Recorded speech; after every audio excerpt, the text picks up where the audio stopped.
আমি তোমার সত্যটা জেনে গেছি।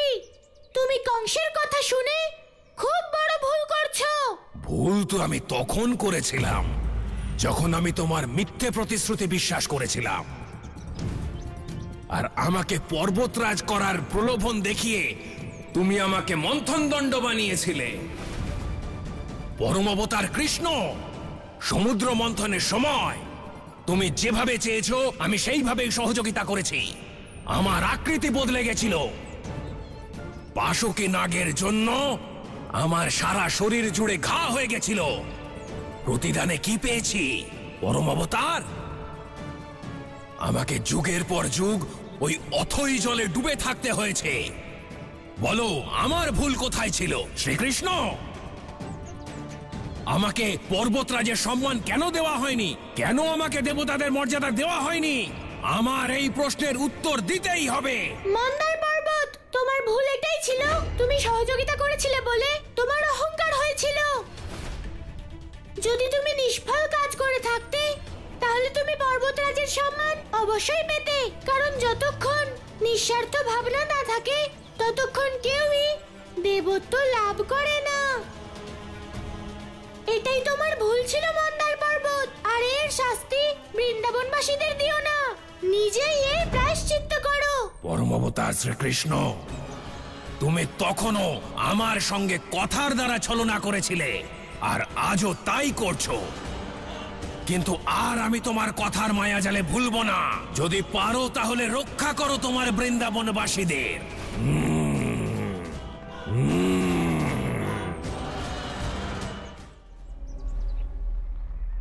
তুমি কি বলছো রাধামা? আমি তো কিছুই বুঝতে পারছি না। কানাই জয়দেবকে কেন লুকিয়ে রাখবে? কেন অপহরণ করবে ওকে? তুমি জানো না কাকি, জয়দেব দাদা গোয়ালাকে শাস্তি দিতে চেয়েছিল। গোয়ালা আমার জয়দেব দাদার উপর সেই ঘটনাটি প্রতিশোধ নিয়েছে। জয়দেব দাদার নিখোঁজ হওয়ার পিছনে গোয়ালারই হাত রয়েছে। রাধা, এ তুমি কি বলছো? কানাই এত ছোট, ও জয়দেবকে কি করে লুকিয়ে রাখবে? মা, গোয়ালা যতই ছোট হোক না কেন, ছলনা করার ব্যাপারে ওর সঙ্গে কেউ জিততে পারে না। রাধা, আমরা জানি যে কানাই আর তোমার মধ্যে সারাক্ষণ ঝগড়া চলতে থাকে, কিন্তু তার অর্থ এই নয় যে কানাই জয়দেবকে কোনো বিপদের মধ্যে ঠেলে দেবে। আমি বলছি তোমাকে বাবা, যদি গোয়ালাকে পাওয়া যায় তাহলে জয়দেব দাদাকেও অবশ্যই পাওয়া যাবে। রাধা, জয়দেব কোথাও চলে গেছে হয়তো। আমাদের সকলের এখানে থেকে ওর জন্য অপেক্ষা করা উচিত। এইভাবে কাউকে দোষারোপ করা উচিত নয়।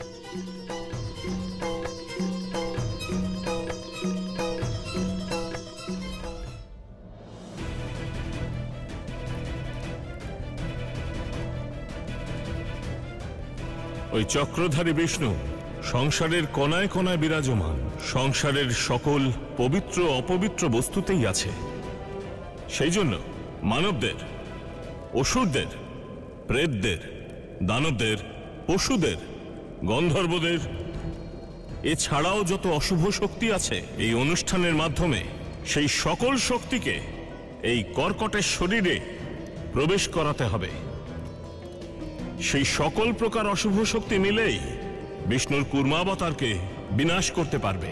সংসারের সকল অশুভ শক্তিকে একত্রিত করার জন্য আমিও ব্যাকুল হয়ে আছি গুরুদেব। এই অনুষ্ঠানের কর্তা হলে তুমি কংস, সেই জন্য এই কার্য শুধু তুমিই করবে। আর অসুর গুরু হওয়ার সুবাদে আমি তোমাকে অবশ্যই সহায়তা করব। এখন চলো আমার সঙ্গে, আসরিক শক্তিদের আহ্বান জানাও। হম ক্লিং ফট असुराय नमः। ओम क्रीं फट असुराय नमः। हम क्लीं फट असुराय नमः। ओम क्रीं फट असुराय नमः। हम क्लीं फट राक्षसाय नमः। ओम क्रीं फट राक्षसाय नमः। हम क्लीं फट यक्षाय नमः। ओम क्रीं फट यक्षाय नमः।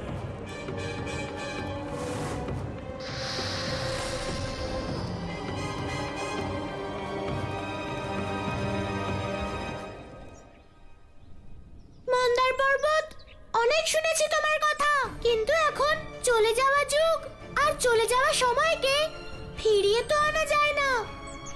তাই তুমি বলো যে আমি তোমায় কি সাহায্য করতে পারি। পরম অবতার, এখন আমাকে সাহায্য করার জন্য আমার সঙ্গে অসুররাজ কংস রয়েছেন। এখন তোমার সাহায্যের আর কোনো প্রয়োজন আমার নেই। বহু যুগ ধরে তোমার লীলাই আমি দেখে আসছি। আমার বহু যুগের শত্রু, এবার তুমি আমার লীলা দেখো। মন্দার পর্বত, আরো একবার ভেবে নাও। আমি তোমাকে আরেকটা সুযোগ দিচ্ছি। যা তুমি চাও তা তুমি ধর্মের পথে চলেও পেতে পারো। তুমি আমার চিন্তা ছাড়ো, তোমার পরিজনদের চিন্তা করো, কারণ তুমি এখন চাইলেও তাদের রক্ষা করতে পারবে না।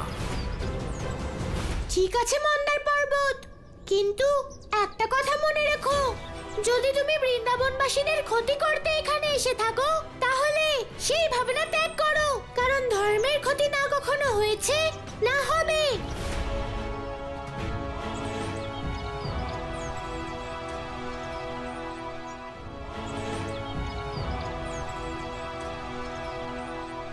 পরম অবতার, আমি জানি না এটা হিতকর না অহিতকর।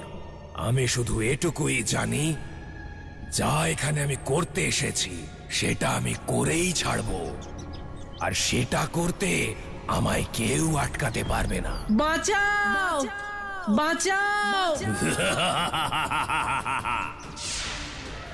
কেউ আছো? রাধা, আমি এখানে। মা, আমাকে এখান থেকে বের করো। বাঁচাও! বাবা, তোমরা আমাকে ছেড়ে কোথায় চলে গেলে? বাঁচাও! কেউ রক্ষা করো আমাকে।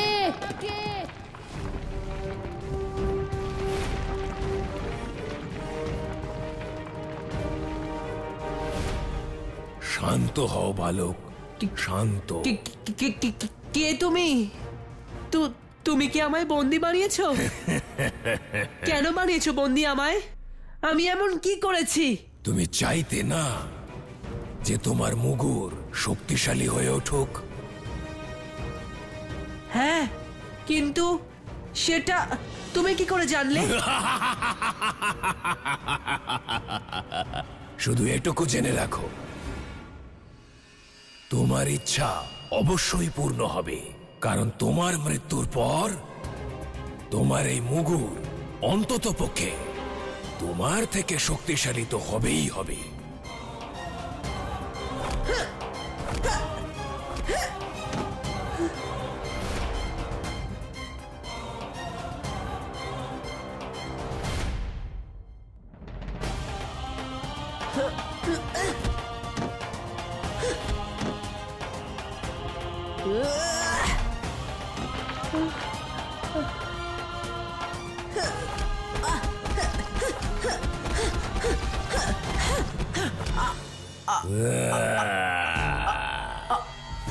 বালক, মৃত্যুর এত আকাঙ্ক্ষা, একটু অপেক্ষা করো, কারণ আমি তোমাদের সকল ব্রজবাসীদের একসঙ্গে মারতে চাই। হ্যাঁ, শুধু একটু অপেক্ষা করো মন্দার পর্বতের ভক্ত।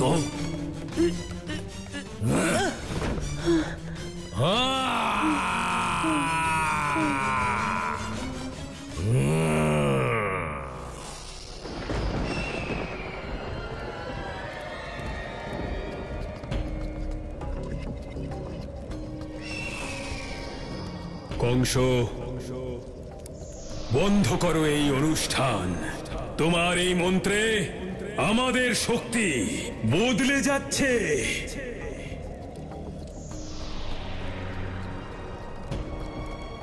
হে অশুভ শক্তিগণ, আপনাদের সকলকে স্বাগত। বিষ্ণুর কুর্ম অবতারকে বিনাশ করার জন্য আমার আপনাদের প্রয়োজন, তাই আমি আপনাদের সকলকে আহ্বান জানিয়েছি। তোমাদের সবাইকে এই কর্কটের শরীরে প্রবেশ করতে হবে।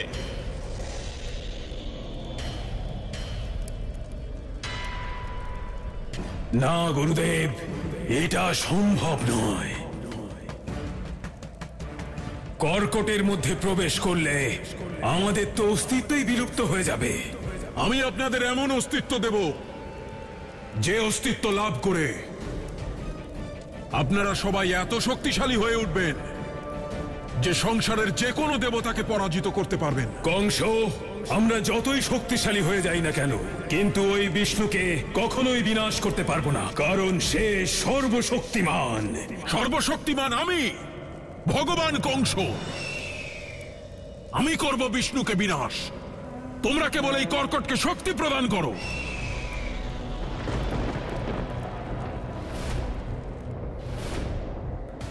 কংস, আমাদের কেউ আদেশ দিতে পারে না। আমরা তোমার এই অনুষ্ঠানকেই ভঙ্গ করে দেব, কিন্তু আমরা কোনো অন্য শরীরে প্রবেশ করব না।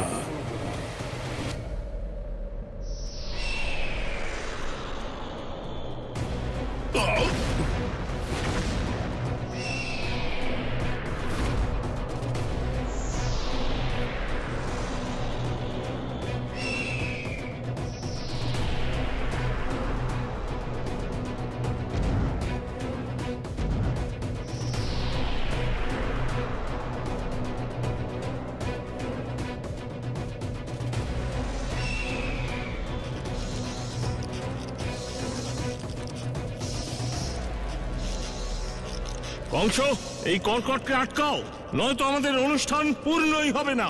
আটকাও ওকে, আটকাও।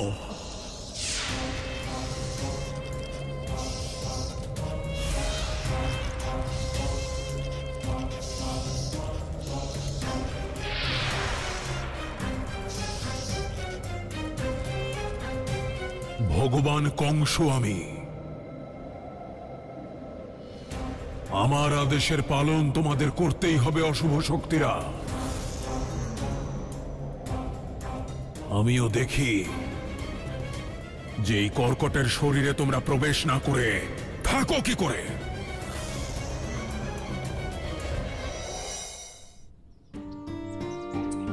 যদি কংস মন্দার পর্বতকে পাঠিয়ে থাকে, তাহলে অবশ্যই এর পিছনে মন্দার পর্বতের কোনো বড় পরিকল্পনা আছে।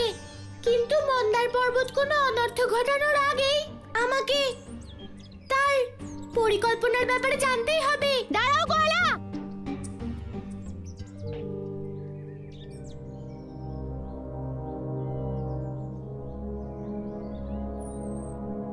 গোপিনী, আজ এই গোপিনী একা কেন? তার জয়দেব দাদা কই? সেটাই তো আমি তোমার কাছে জানতে এসেছি গোয়ালা। বলো, কোথায় আমার জয়দেব দাদা? গোপিনী, এ তুমি কি বলছো? আমি তো জানি না যে কোথায় তোমার জয়দেব দাদা। আর মিথ্যে বলো না গোয়ালা, আমি সব জানি। পর্বত পুজোর পর থেকেই জয়দেব দাদাকে কোথাও খুঁজে পাওয়া যাচ্ছে না। আর আমার সম্পূর্ণ বিশ্বাস যে তুমি ওকে কোথাও লুকিয়েছো। গোপিনী, আমি তো সবেমাত্র তোমার কাছে এই বিষয় জানতে পারছি। আমি কেন লুকাতে যাব তোমার জয়দেব দাদাকে? সে যেমন তোমার দাদা, তেমন আমারও দাদা হয়। গোয়ালা, আমি তোমাকে খুব ভালো করে জানি। তোমার সিদ্ধান্তের যদি কেউ বিরোধিতা করে, অর্থাৎ যদি কেউ তোমার বিপক্ষে যায়, তাকে তুমি কখনোই ক্ষমা করো না। গোপিনী, এটা তুমি কি বলছো? আমি আমার শত্রুর উপরেও ন্যায় করি, তাহলে আমি জয়দেব দাদার সঙ্গে এমন অন্যায় কেন করব? গোয়ালা, তুমি তোমার কথায় আমাকে ভোলাবার চেষ্টা করো না। আমার জয়দেব দাদা যেখানেই থাকুক তাকে নিয়ে এসো, বুঝেছো? কানাই,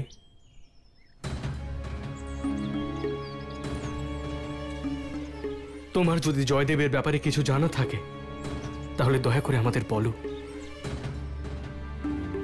কানাই, আমি জানি যে বাচ্চাদের মধ্যে ঝগড়া হয়েই থাকে, কিন্তু এমন শত্রুতাও করা উচিত নয় যাতে কারোর জীবন সংকটে পড়ে। কাকি, যদি জয়দেব দাদার জীবন সংকটে থাকে তাহলে আমি নিজেই যাব তাকে বাঁচাতে। কিন্তু পর্বত পুজোর সময় আমি তো ওখানে ছিলামই না। আমি তো এই সংকটের বিষয়ে গোপিনীর কাছে জানলাম।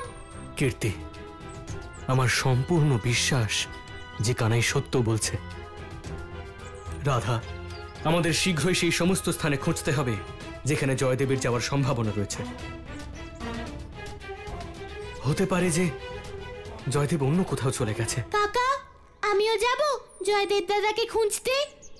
হ্যাঁ কানাই, চলো চলো কীর্তি।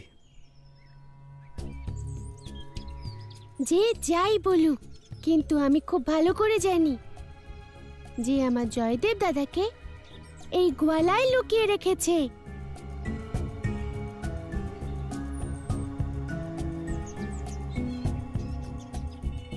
নারায়ণ নারায়ণ।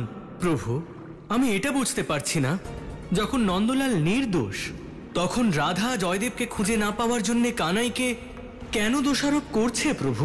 দেবর্ষি, কে বলেছে যে কানাই নির্দোষ? ওর কারণেই তো জয়দেবের জীবন আজ সংকটে পড়েছে। নারায়ণ নারায়ণ, আমি ঠিক বুঝলাম না প্রভু।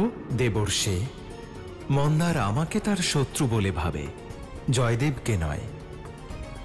জয়দেব তো কেবল এই পরিস্থিতির শিকার মাত্র।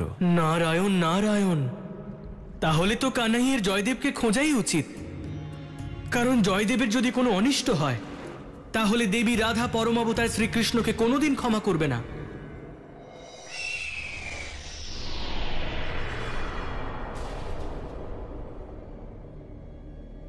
শোনো অশুভ শক্তিরা, আমি চেয়েছিলাম তোমরা ভগবান কংসকে স্বেচ্ছায় সহায়তা করো,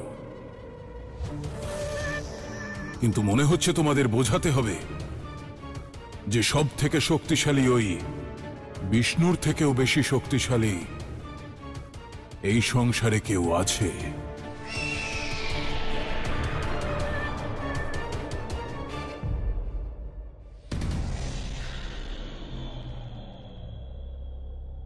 গুরুদেব, আপনি আপনার মন্ত্র দিয়ে এদের বেঁধে রাখুন।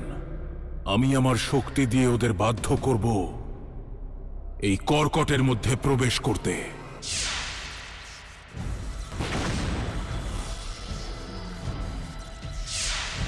ও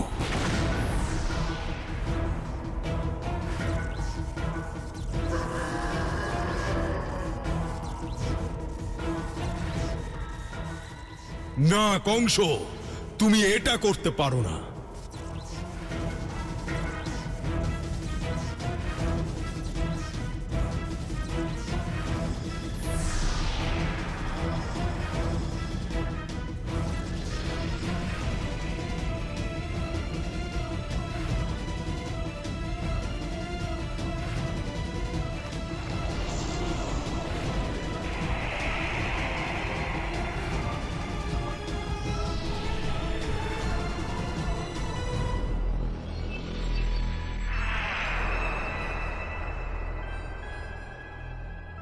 অশুভ শক্তিরা তো এই কর্কটের মধ্যে প্রবেশ করেছে, কিন্তু ওকে এত বিশালাকার তো মনে হচ্ছে না যে বিষ্ণুর কুর্ম অবতারকে বিনাশ করতে পারবে। কংস, এগুলো শুধুমাত্র সেই অশুভ শক্তি যাদের বিনাশ এই ভুলোকে হয়েছিল। এখনো সপ্তলোকের অশুভ শক্তি বাকি আছে, তাদের সবাইকে এই কর্কটের মধ্যে প্রবেশ করাতে হবে। সেই জন্য আমাদের দানবলোক, অসুরলোক, গন্ধর্বলোক থেকে শুরু করে যক্ষলোক পর্যন্ত সব শক্তিকে ওই কর্কটের ভিতর প্রবেশ করাতে হবে। কেবল তাহলেই এই কর্কট এত শক্তিশালী হয়ে উঠবে যে বিষ্ণুর ওই কুর্মাবতারকে বিনাশ করতে পারবে। কংস, ওগুলি মানবীয় অশুভ শক্তি ছিল, সেই কারণে ওরা বিরোধ করছিল।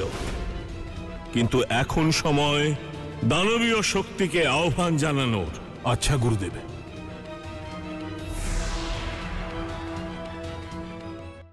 দাদা, দাদা, একবার আমার কথাটা তো শোনো। না কানাই, আর একটাও কথা বলবি না। তোর কথার উপর আমার আর বিন্দু মাত্র বিশ্বাস নেই। দাদা, কানাই, তুই বললি যে ওই পর্বত আসুরিক, আমি তা ধ্বংস করে ফেললাম, কিন্তু তাতে কি হলো? ওই পর্বত তো আসলে ভগবান বিষ্ণুরই রূপ। দাদা, তোমাকে কি করে বোঝাই? ওই পর্বত ভগবান বিষ্ণুর রূপ নয়। কানাই, তুই এই কথাটাই জয়দেবকে বুঝিয়েছিস, আর ওকে বিভ্রান্ত করে ওকে দিয়ে অধর্ম করিয়েছিস। আমি জয়দেব দাদাকে বিভ্রান্ত করিনি। বরং বৃন্দাবন মাসিকে ভ্রমিত হওয়া থেকে বাঁচাতে চেয়েছিলাম। কানাই, তুই কি করতে চেয়েছিলি আর কি চাসনি সেসব আমি কিছু জানি না, কারণ আমি নিজেই বুঝতে পারছি না যে তোর ওপর আমার বিশ্বাস করা উচিত কি না। সেই জন্য আমি এখান থেকে চলে যাচ্ছি। দাদা, দাদা দাঁড়াও। শুধু তুমি তো আমাকে সম্পূর্ণ বিশ্বাস করো। না কানাই, আমি তোকে বিশ্বাস করতাম, কিন্তু যখন থেকে রাধা তোকে দোষারোপ করেছে তখন থেকে আমারও তোর ওপর সম্পূর্ণ বিশ্বাস নেই। তোকে রাধার এই প্রশ্নের উত্তর দিতেই হবে কানাই। তোকে নিজের কাজের প্রায়শ্চিত্ত করতেই হবে। তোকে জয়দেবকে খুঁজে আনতেই হবে কানাই। আর ততদিন আমিও তোর সঙ্গে কথা বলবো না। দাদা শোনো,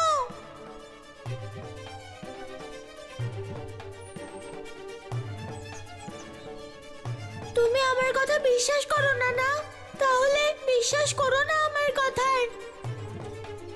কিন্তু একবার আমার মুখের দিকে তাকিয়ে দেখো আর বলো, তোমার কানাই কি জয়দেব দাদার ক্ষতি করতে পারে?